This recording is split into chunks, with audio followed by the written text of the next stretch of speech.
고난 시리즈 네 번째 시간으로 고난 중에 기도해야 하는 이유라는 제목으로 말씀을 보겠습니다. 고난이 닥치면 기도하는 일이 어쩌면 가장 힘든 일일지도 모릅니다. 고난이라고 하는 것이 우리 믿음을 흔들고 하나님이 왜 이렇게 하시나 하는 원망 또한 싹트게 만들기 때문이죠. 또한 믿음이 없는 사람들은 기도해도 소용이 없어 라고 하는 말을 흔히 하게 됩니다. 그런데 어쩌면 이렇게 힘들기 때문에 이 고난 중에 더욱 힘써야 할 일이 기도입니다. 이 고난을 통해 우리는 이 기도를 온전히 배우고 또한 이것을 통해 정말 하나님과의 관계를 새롭게 만들 수 있기 때문이죠. 기도라고 하는 것이 무엇인가요? 하나님과의 신뢰를 보여주는 그러한 바로미터와 같은 것입니다. 어떤 사람이 기도하지 않으면서 나는 하나님과 깊은 관계를 맺고 있다라고 하는 것이 말이 안 되죠. 그런데 우리가 평소에 하는 기도가 하나님과의 그 깊이를 깊어지게 만들기는 쉽지 않습니다. 왜냐하면 우리 생각과 우리 뜻을 가지고 우리는 세상을 살아가는데 바로 고난이라고 하는 것은 우리가 평소에 가지고 있던 생각이나 능력으로 해결이 안 되니까 고난이죠. 근데 그때가 바로 하나님을 온전히 의지하며 하나님의 인도를 따를 수 있는 기회가 되기 때문이죠. 하나님은 그래서 우리 인생 가운데 이 고난을 통해 우리가 깊은 기도로 하나님의 뜻을 받아들이며 또한 하나님의 뜻대로 살아가는 자가 되도록 만드시고자 합니다. 그렇다면 오늘 말씀을 통해 바로 우리가 고난 중에 왜 기도해야 하는지를 살펴보고자 하는데요. 첫 번째로 시험을 이길 수 있기 때문입니다. 39절과 40절 말씀입니다. 예수께서 나가사 습관을 따라 감람산에 가시매 제자들도 따라갔더니 그곳에 이르러 그들에게 이르시되 유혹에 빠지지 않게 기도하라 하시고, 예수님은 하나님이셨지만 이 땅에 계실 때 습관적으로 자주 기도하셨습니다. 이 감람산이라고 하는 곳이 올리브 나무들이 아주 많이 심어져 있는 곳인데 예수님은 그곳에 자주 제자들과 기도하라고 하셨던 것 같습니다. 근데 이때는 어떤 상황인가요? 지금 바로 이 밤이 지나가면 이제 예수님이 바로 대제사장들이 보낸 군병에게 사로잡혀 재판을 받고 그 다음날 바로 십자가에 매달려 돌아가시는 바로 전날 밤의 상황입니다. 예수님은 바로 다음날 무슨 일이 있을지 이미 다 알고 계셨어요. 그래서 제자들과 마지막 만찬을 가지신 뒤에 이제 그 고난을 앞두고 이 제자들과 기도하러 감람산에 가신 것입니다. 근데 제자들에게 특별히 말씀하세요. 유혹에 빠지지 않게 기도하라. 다른 말로 하면 무슨 뜻인가요? 기도하지 않으면 유혹에 빠지게 된다라고 하는 말이죠. 그런데 이 제자들이 예수님이 이렇게 특별히 당부하셨는데 예수님은 정말 땀이 피가 되도록 간절히 기도하셨는데 제자들은 이 예수님의 말씀과 또한 그 상황의 심각성을 제대로 깨닫지 못했습니다. 결국 모든 제자들이 다 잠에 들어버렸고요. 그러자 예수님이 제자들로 와서 깨우시면서 또 뭐라고 말씀하셨나요? 46절입니다. 이르시되 어찌하여 자느냐 시험에 들지 않게 일어나 기도하라 하시니라. 앞에서는 바로 유혹에 빠지지 않게 기도하라고 하셨는데요. 여기서는 또 시험에 들지 않게 기도하라고 하십니다.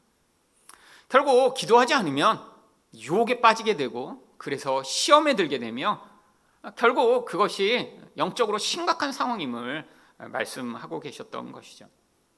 그런데 이 제자들이 도대체 무슨 유혹에 빠지고 무슨 시험에 든 것일까요? 바로 우리들이 똑같은 이 세상을 살아가며 당하는 그런 유혹과 그것으로 말미암는 시험의 이들이 노출되었던 것입니다. 이 세상을 살아가며 우리를 가장 많이 유혹하는 것은 바로 이 세상의 강력한 힘입니다. 결국 성도들의 인생 가운데도 우리가 끊임없이 유혹받는 건 내가 더 강한 자가 되고 싶은 그 열망이죠. 여러분, 강한 자가 된다는 게 뭔가요? 세상적으로 더 능력이 많고 더 부자가 되고 더 똑똑하고 더 높은 지위를 가지고 그래서 내가 원하는 인생을 내 마음대로 살아가고 싶은 그 강렬한 유혹을 우리 모두 다 가지고 있습니다. 근데 이게 하나님과의 관계에선 치명적이에요. 왜죠? 여러분, 하나님은 우리가 하나님을 의지하여 하나님의 뜻에 따라 복종하며 살아가는 자가 되기를 원하시는데, 우리는 내가 강한 자가 돼서 하나님을 의존하지 않고도 내 원하는 대로 세상을 살아가고자 하는 그 강력한 죄성의 영향을 받으니까 이 세상에 살아가며 끊임없이 우리는 이 세상이 유혹하는 그 힘에 강력하게 영향을 받습니다. 근데 문제는 이 힘이 우리에게 또한 강력한 두려움을 가져온다고 하는 것이죠. 여러분, 이 제자들은 지금 예수님을 따라다녔지만 계속해서 이 힘에 대한 유혹에 시달렸어요.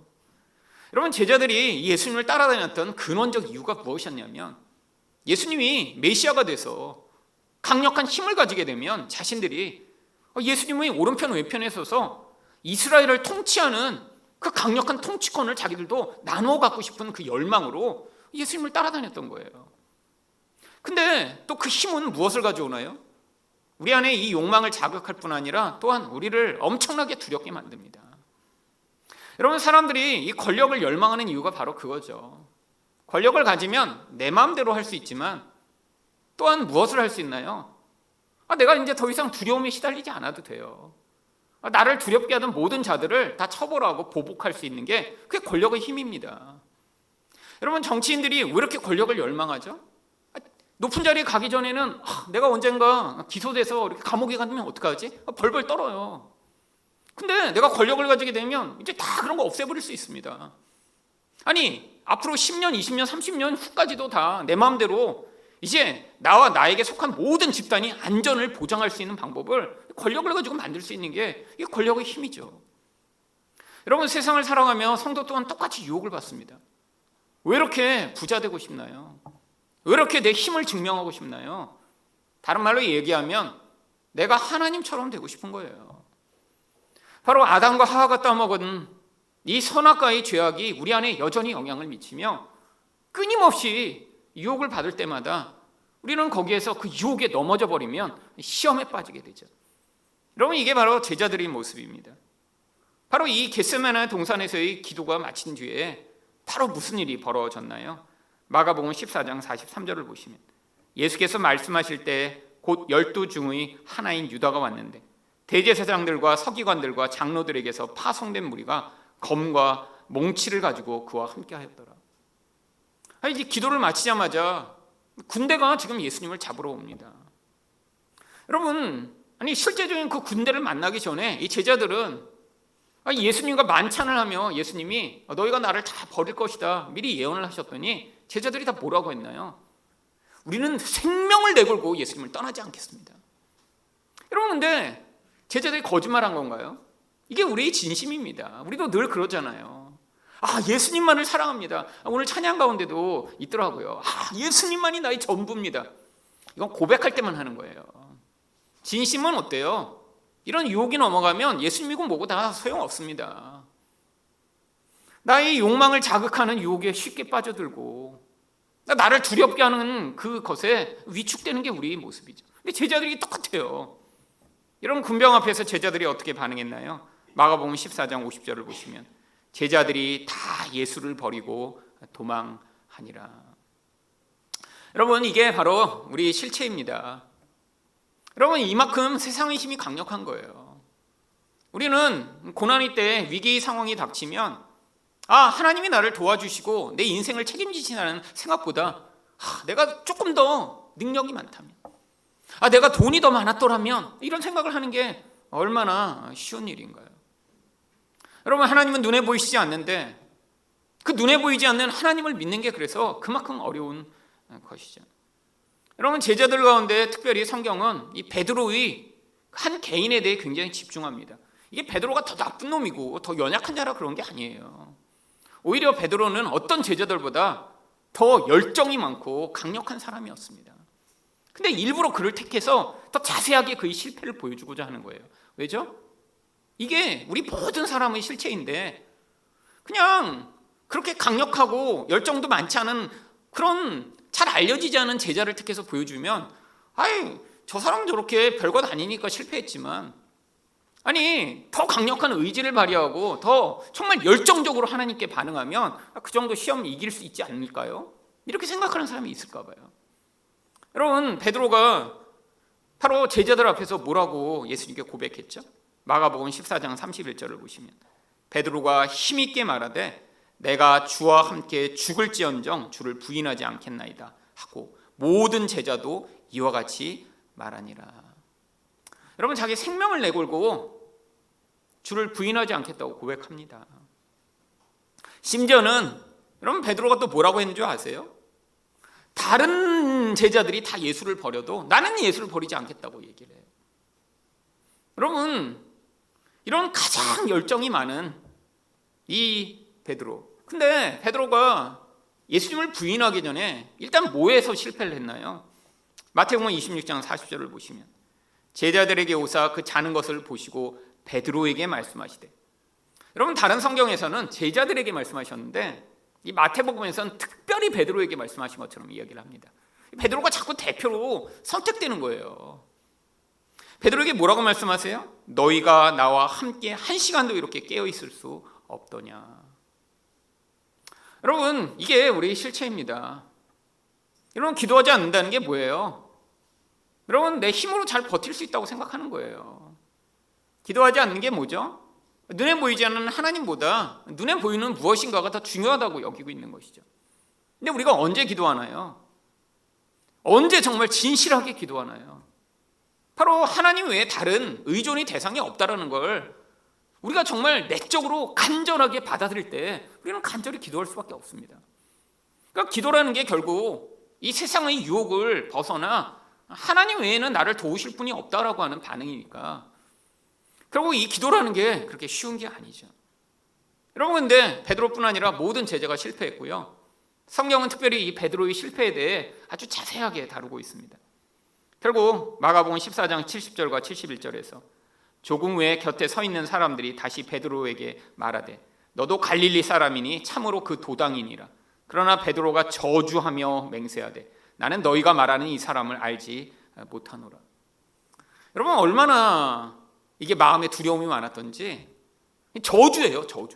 내가 저 예수라는 저 인간을 알면 나는 그냥 죽어버릴 거야. 하늘에서 그냥 저주가 내려서 나는 다 인생이 망할 거야. 그리고 맹세까지 합니다. 여러분, 근데 이게 뭐 한 1년 후에 일어난 일이 아니에요.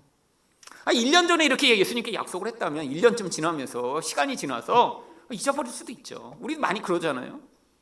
근데 몇 시간 지나지 않아서입니다. 바로 전날 밤에 맹세했는데 새벽에 지금 이렇게 재판 자리에서 자기 정체가 들통나니까 저주하면 맹세해요. 여러분, 그때 또 무슨 일이 벌어졌나요? 마가복음 14장 72절 보시면 닭이 곧 두 번째 울더라. 이에 베드로가 예수께서 자기에게 하신 말씀 곧 닭이 두 번 울기 전에 내가 세 번 나를 부인하리라 하심이 기억되어 그 일을 생각하고 울었더라. 여러분, 근데 이전에는 왜 생각이 안 났죠? 이게 바로 인간의 모습입니다. 인간 안에서 어떤 강력한 이런 감정이 올라오면요, 우리는 이성적으로 생각하는 모든 생각이 다 마비가 되어버립니다. 여러분, 이 감정이라는 게 그만큼 강력해요. 여러분, 막 갑자기 화가 확 나시면 여러분 그 분노에 사로잡혀 하지 말아야 될 말을 하고 하지 말아야 될 행동하는 사람 얼마나 많나요? 그게 감정의 힘입니다. 두려움에 사로잡혀도 마찬가지예요. 우울감에 사로잡혀도 마찬가지예요. 그 힘이 그냥 그 존재를 사로잡아 버리는 거예요. 여러분, 닭이 두 번 울자 그제서야 깨닫고 그리고 웁니다. 여러분, 이렇게 베드로처럼 강력하던 열정이 많던 사람이 자기 의지로는 절대 할 수 없다라는 거예요. 근데 자기 의지로 할 수 없었으면 어떻게 했어야 됐어요? 기도했어야 됐죠. 근데 기도에 실패했더니 결국 시험에 들게 됩니다. 여러분, 근데 이것조차 예수님이 의도하셨던 거예요. 여러분, 이 하나님 일하는데 가장 방해되는 인물들이 누군 줄 아세요? 자기 의지로 성취하고 성공하는 사람들이에요. 여러분, 이 목회자나 선교사님들 중에도 그런 분이 있습니다. 나는 한 번 내가 마음먹은 거는 난 다 이룬다, 이런 분들이 있어요. 그래갖고 정말 불도저처럼 일하시는 분들이 계세요. 근데 이런 사람들이 특징이 뭐냐면 그분이 그렇게 열정적으로 하는 일 때문에 주변에 있는 모든 사람들이 다 나가 떨어지며 상처받습니다. 막 자기는 나는 실패를 해본 적이 없어. 그러니까 막 불도저처럼 막 밀어붙여요. 여러분, 아마 베드로 이렇게 될 가능성이 높은 사람이었습니다. 여러분, 주변에서 조금이라도 이렇게 믿음이 흔들리는 사람을 보면 베드로 같은 성격에서는 용납이 안 되는 거예요. 여러분, 이런 사람이 리더가 되면 또 문제가 많습니다. 그러니까 하나님이 일부러 이 베드로에게 이런 시험의 과정을 지나가도록 하신 거예요. 여러분, 근데 우리가 이걸 통해 뭘 보아야죠? 결국 기도라는 게 뭔가 기도로 강력한 힘을 얻어서 뭘 하는 게 아니라 나의 의지, 나의 능력, 내가 할 수 있는 모든 걸 내려놓고 하나님의 인도를 따르며 그 인도하심에 나의 인생을 맡겨드리는 과정이라는 거예요. 여러분, 우리 인생 가운데도 결국 우리를 위협하고 두렵게 하는 일들이 너무 많습니다. 여러분, 고난이라는 게 대부분 우리를 두렵게 하는 일이죠.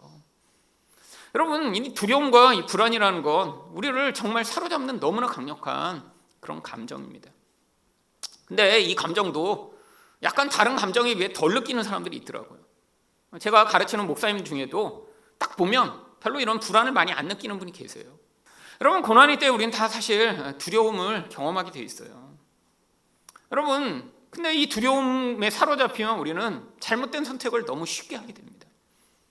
여러분, 암에 걸리면 여러분, 그 암 자체가 그 사람을 파괴하는 것보다 암에 걸렸다는 것으로 말미암는 이 두려움과 불안으로 말미암아 약 70%의 환자가 건강이 더 악화된대요. 여러분, 걱정을 너무 많이 하니까 이거 안 걸리면 죽는 거 아니야? 재발하는 거 아니야? 이 두려움이 너무 많으니까 약 70%가 실제 이 암보다도 그 암으로 말미암는 걱정과 두려움으로 건강 상태가 더 나빠진다는 거예요. 여러분, 기도하면서 그래서 필요한 게 무엇입니까? 바로 나를 지배하고 있는 이 강력한 힘으로부터 하나님을 온전히 의존함으로 내 영혼이 나도 알지 못하는 내 부정적 감정에 사로잡힌 존재가 아니라 하나님이 내 인생을 다스리시고 인도하시는 존재가 되도록 맡겨드리는 것이죠. 여러분, 저도 인생 가운데 이 두려움과 불안이 제 인생을 참 많이 영향을 미쳤습니다. 저는 제 인생에서 가장 강력하게 자주 느낀 감정이 사실 두려움과 불안이었죠. 뭔가 큰 상황적 변화가 있을 때마다 저렇게 되면 어떻게 될까? 걱정이 너무 많아지는 거예요. 근데 제 인생에서 또 그런 일들이 많았습니다. 뭐 이렇게 안정되게 예측할 수 있는 게 아니라 너무 갑자기 큰 변화가 찾아오는 일들이 많았죠. 근데 제가 미국에서 또 공부를 마치고 한국에 돌아오려고 했을 때도 이 불안감이 제 안에서 그냥 스물스물 정말 너무너무 강력해지기 시작했어요. 사실 제가 미국에 유학 가서 열심히 기도하고 성경 보며 이제 한국에 돌아갈 때쯤이면 어느 교회에서 우리 김일승 목사님 우리 교회에 담임 목사로 와주십시오 이렇게 청빙이 와서 그래서 금의 환향 이렇게 할 게 될 줄 알았는데 떠나기 이제 한 달 전까지도 아무 갈 데도 없고 근데 문제가 돈도 없고 그러니까 이제 한국에 돌아가서 어떻게 살아야 될까 걱정이 막 너무너무 커지기 시작한 거예요. 근데 또 하나님이 신기하게 그 유학의 8년 동안 그래도 꾸준히 돈을 주시다가 이 떠나기 얼마 이렇게 앞두고 한 3개월 앞두고는 돈을 거의 안 주셔갖고 정말 진짜 그때는 너무 돈이 없이 정말 하여튼 유학 떠나기 전까지 진짜 파산만 하지 않고 가자 하면서 정말 아껴 쓰며 살고 있었는데 그러니까 불안감이 너무너무 커지기 시작했어요. 한국 가면 어떻게 될까 도대체. 근데 떠나기 한 달도 안 남았는데 그 신학교 바로 옆에 이제 교회가 하나 있었거든요. 한마음교회라고. 근데 거기 다니지는 않았습니다. 거기 이제 신학생들이 많이 다니던 교회였는데 한마음교회 목사님도 이제 학교에서 자주 뵙고 그래서 잘 아는 분이었는데 그 목사님이 저한테 이게 신학생들을 위한 특별 새벽기도를 하는데 하루 와서 설교해달라고 하시는 거예요. 그래서 이제 제가 새벽기도를 가서 설교를 했습니다. 그리고 이제 신학생들인데 아침에 수업이 있고 그러니까 불이 꺼지자마자 이제 한 5분 와꿀와꿀 하다가 그냥 다 가버렸어요. 그래서 이제 저 혼자 이제 그 예배실에 앉아서 기도를 시작하는데 그 깜깜한 예배실에 이렇게 앉아 있는데 그 깜깜한 예배실의 상황이 그냥 제 마음 같더라고요. 이제 한국에 돌아가면 어떻게 해야 되나? 가면 정말 진짜 돈은 하나도 없지. 이거 부모님 댁에 가서 살 수도 없지. 도대체 우리 가족 데리고 도대체 어떻게 해야 되는가? 정말 깜깜한 거예요. 근데 그때 그 상황이 제가 또 미국에 가기 전의 상황과 너무 똑같았어요. 제가 또 미국에 들어가기 전에도 또 돈이 하나도 없었고 근데 또 하나님은 자꾸 미국에 가라고 하시고 그리고 너무 마음이 불안해갖고 그때는 설교가 아니라 이제 새벽 기도를 그냥 갔어요. 그래서 제가 그 예배실에서 2층에 이렇게 앉아서 사람들 또 다 가고 그리고 혼자 앉아서 기도하는데 너무 불안한 거예요. 아니 이렇게 돈도 없고 뭐 이런 상황에서 내가 미국에 가서 뭐 하라고 그래 자꾸 미국에 가라고 하시지. 근데 그때 그 불안한 마음 가운데 한 가지 음성이 들렸었습니다. 일승아, 먼 여행을 나와 함께 떠날 준비가 됐니? 그때 딱 한마디를 들었어요, 마음에서. 근데 그 음성을 듣는데 하나님이 나랑 함께 여행을 떠나시자고 하는구나. 그럼 가도 되겠다. 뭐 내가 준비할 게 아니라 하나님이 가자고 하시니까 가도 되겠다. 그런 확신이 들었어요. 그래서 그때 그 불안감을 이겨내고 그렇게 준비하고 미국에 갔던 거예요. 여러분, 미국에 정말 돈 한 푼 없이 갔는데 무슨 일이 벌어졌나요? 8년을 유학하는 동안 하나님이 그 모든 유학에 필요한 돈들을 주셨습니다. 정말 기적이죠. 수백 번 돈을 하나님이 주셔서 정말 수도 없이 많은 분들이 정말 계속 떨어지지 않고 돈을 보내셔서 그 유학을 마친 거예요. 그뿐 아닙니다. 정말 저랑 아내랑 수도 없이 아팠죠. 근데 죽지 않았어요. 나중에 돌아올 때 보니까 죽지 않고 옛날보다 더 건강해져서 돌아올 수 있게 됐어요. 미국에 와서 얼마나 바보 같고 멍충이 같은 정말 제 자신이 정말 너무너무 혐오스러운 때도 많았죠. 이렇게 영어 잘하는 줄 알고 미국에 갔는데 영어 잘 안 되고 정말 이렇게 바보처럼 내가 와서 뭐 하는 걸까, 그런 좌절감 가질 때 많았는데 보니까 박사가 돼서 돌아오게 된 거예요. 기적이죠. 기적이죠. 보니까 갈 때는 정말 그렇게 불안과 초조로 미국에 갔는데 8년이 지나고 보니까 정말 영적으로도 너무 성장했어요. 미국에 가기 전에는 정말 하나님이 누구신가 단편으로만 알고 있었는데 정말 복음이고 성경의 그 깊이와 은혜를 풍성하게 알게 되는, 정말 이전과는 너무 달라진 존재가 돼서 그 유학을 마치게 된 거예요. 하나님의 은혜가 있었던 거죠. 근데 그게 갑자기 기억나는 거예요. 내가 떠날 때도 또 미국에 올 때 이렇게 불안하고 초조했는데 지난 8년간 하나님이 함께 하시며 은혜를 베푸셨구나. 여러분, 그때 그게 깨달아지면서 갑자기 그 깜깜하던 그 한마음교회 예배실이 막 빛으로 가득한 것처럼 느껴지기 시작했습니다. 제가 막 눈물이 막 솟구치면서 그때 하나님, 한국에 와도 정말 너무 불안하고 두려웠는데 내가 미국에 올 때랑 똑같은 상황인데 미국의 이 과정을 보니까 하나님이 함께 하셨군요. 제가 한국에 갈 때도 하나님이 함께 하실 줄 믿습니다. 하나님, 제가 이 두려움을 벗어나 이제 한국에 갈 테니까 하나님 은혜로 저를 붙들어 주세요 라고 기도하며 그 한마음교회를 나왔습니다. 여러분, 우리는 우리 미래가 어떻게 될지 다 알지 못해요. 내일이 어떻게 될지도 모르고요. 10년 후 20년 후 어떻게 될지 우리가 누가 알고 있습니까? 여러분, 이 두려움에서 우리가 벗어날 수 있는 유일한 길은 여러분이 보험을 많이 들고 막 미래를 예비하기 위해 열심히 살아가며 여러분 자신을 준비하는 게 아니에요. 하나님이 여러분의 인생을 책임지신다고 하는 사실을 믿는 것입니다. 우리가 아무리 열심히 준비해도 소용없을 때가 많아요. 여러분, 하지만 아무것도 준비하지 않았을지라도 하나님이 여러분의 인생을 책임지시고 인도하신다는 믿음이 있으면 나중에 돌아볼 때 정말 하나님이 약속하신 대로 내 인생을 함께 하셨구나, 그분이 정말 하나님이시고 그분이 정말 내 주인이시구나, 너무 은혜가 감사하다라고 반응하게 되는 것이죠. 두 번째로, 고난 중에 왜 기도해야 하나요? 하나님의 뜻을 받아들일 수 있기 때문입니다. 41절과 42절 상반절입니다. 그들을 떠나 돌 던진 만큼 가서 무릎을 꿇고 기도하여 이르시되 아버지여, 만일 아버지의 뜻이거든 이 잔을 내게서 옮기시옵소서. 여러분, 하나님이신 예수님마저도 지금 하나님이 지금 예수님에게 맡으라고 하신 이 사명을 감당하는 것이 너무나 힘드셨어요. 그래서 이 잔을 내게서 옮겨달라고 합니다. 이 잔이 뭐죠? 여러분, 구약 성경에 계속해서 하나님이 나의 심판을 받을 자들에게 내가 쏟아부을 나의 진노의 잔을 지금 여기서 이야기하고 계신 거예요. 여러분, 죄인들은 하나님의 진노의 잔에 담긴 그 진노의 포도주를 피처럼 마시고 다 죽임을 당하게 돼 있어요. 구약 성경이 계속 그래서 나의 심판의 대상이 되는 자들을 향해 하나님이 진노의 포도주를 그들에게 마시게 하겠다라고 약속하셨거든요. 예수님이 지금 그거를 너무 두려워하고 계신 것입니다. 여러분, 얼마나 두려워하셨는지 마태복음 26장 37절과 38절을 보시면, 베드로와 세베대의 두 아들을 데리고 가실새 고민하고 슬퍼하사 이에 말씀하시되 내 마음이 매우 고민하여 죽게 되었으니 너희는 여기 머물러 나와 함께 깨어 있으라.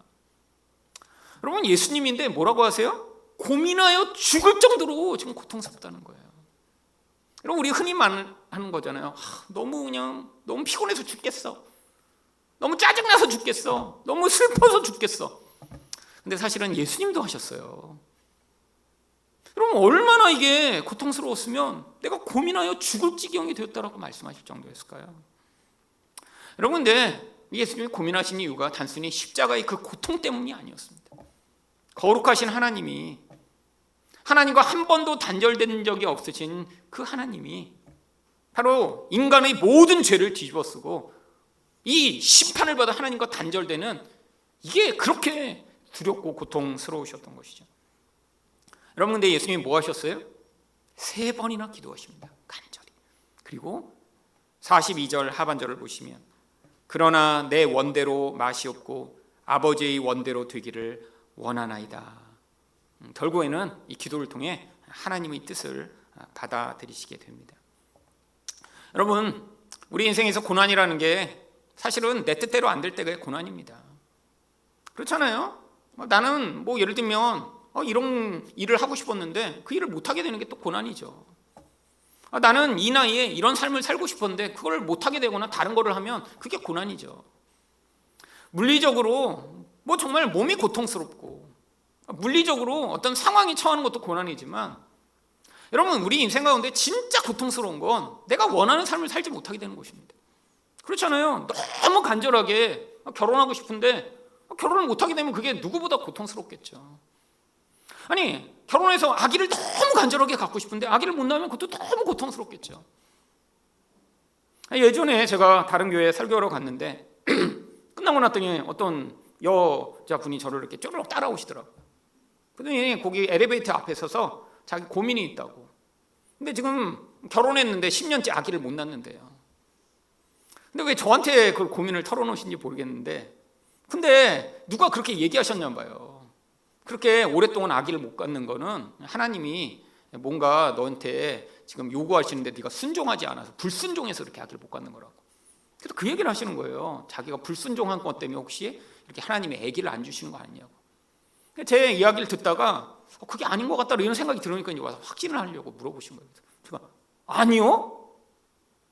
그 관계 없어요. 도대체 누가 그렇게 얘기하셔서 그랬더니 그 교회 권사님이 그러셨다. 그런 잘못된 얘기 듣지 마시고요. 우리 하나님이 불순종했다고 그 벌 줘서 아기를 안 낳게 하시는 그런 못된 하나님 아니신데 하나님 그렇게 믿지 말라고. 여러분, 그러니까 그분이 우시더라고요. 여러분, 그분한테는 아기를 너무 원했는데 못 갖는 게 정말 너무너무 고통스러우셨나 봐요. 근데 거기다가 그냥 어떤 권사님이 네가 그냥 불순종하고 그러니까 아기 못 낳는다고 그런 저주를 퍼붓는, 꼭 교회에 있어요. 그런 분들이 교회에. 여러분, 하나님을 잘못 알면 그렇습니다. 하나님 잘못 알면. 여러분, 인생 가운데 내가 원하는 길이 있는데 그 길이 좌절되고 내가 원하는 걸 얻지 못하는 건 고통스럽죠. 근데 때로는요, 하나님이 그 과정을 받아들이고 하나님이 계획하고 목적하신 길을 우리에게 요구하실 때가 있어요. 여러분, 생각해 보세요. 여러분, 젊을 때, 어릴 때 생각하는 그 인생을 살고 계신 분이 여기 누가 계십니까? 저도 제가 젊어서 생각하는 대로 살고 있으면 저는 목사가 되면 안 됐죠. 근데 하나님이 제 인생 가운데 고난이라는 것을 주셔서 저는 생각지도 않던 목사라는 인생을 살게 하셨는데 돌아보니까 그게 가장 축복이었죠. 여러분, 하나님이 우리 인생 가운데 가장 좋다라고 하시는 것과 우리가 좋다라고 하는 것 사이에 너무 큰 간격이 있습니다. 근데 이걸 받아들이도록 하나님이 어떤 때는 고난을 허락하시는 것이죠. 여러분, 사실은 저도 유학을 가는 게 사실 제 옵션 중에 하나는 아니었습니다. 훨씬 더 결혼하기 전에 일찍 20대 중반에는 나중에 유학 가야겠다 막연하게 생각했죠. 근데 나중에 결혼도 하고 아기도 낳고 그리고 큰 교회에서 사역하고 있으니까 유학 생각이 싹 없어져 버렸어요. 왜죠? 여기 안정됐잖아요. 유학 간다는 건 얼마나 리스크가 큰 일입니까? 그러니까 절대로 나는 뭐 유학을 지금 가야겠다 이런 생각 안 한 거예요. 그리고 결정적으로 돈이 없었으니까요. 여러분, 유학이라는 게 뭐 그냥 가면 유학할 수 있는 게 아니잖아요.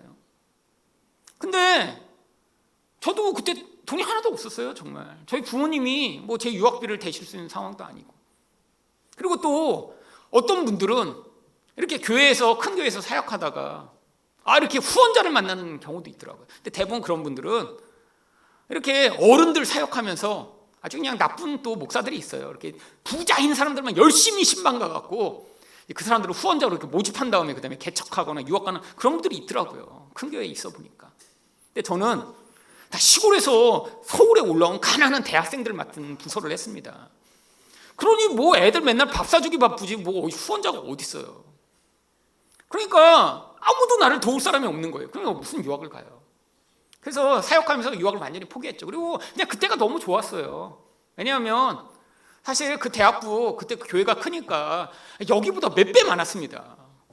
그러니까 딱 가서 설교하려고 쓰면 뭔가 된 것 같아. 막 한 300~400명 모여있고 그러니까 이야, 이 똘마니들이 이렇게 많구나 막 하면서 너무 좋았어요. 막 몇백 명 목회하는 것 같고.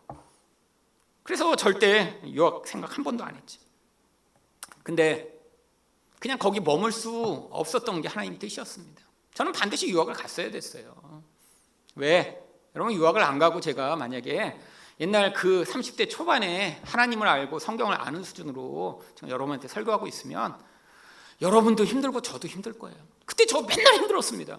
왜냐하면 성경을 보는데 도대체 무슨 얘기를 해야 될지 모르겠는 거예요. 여러분, 근데 하나님이 제가 절대로 안 움직이려고 하니까 그때 시작하신 게 고난이었죠. 아니, 어느 날 아침에, 주일 아침인데 샤워하고 이제 설교하러 나가려고 화장실에서 딱 첫 발을 내디뎠는데 넘어진 것도 아니에요. 그냥 화장실에서 첫 발을 내디디는 그 순간에 갑자기 허리를 누가 친 것처럼 갑자기 통증이 너무 올라와서 제가 바닥에 그냥 쓰러져 버렸어요. 갑자기 그냥 정말 뒤에서 누가 망치로 제 허리를 빡 뿌갠 것처럼.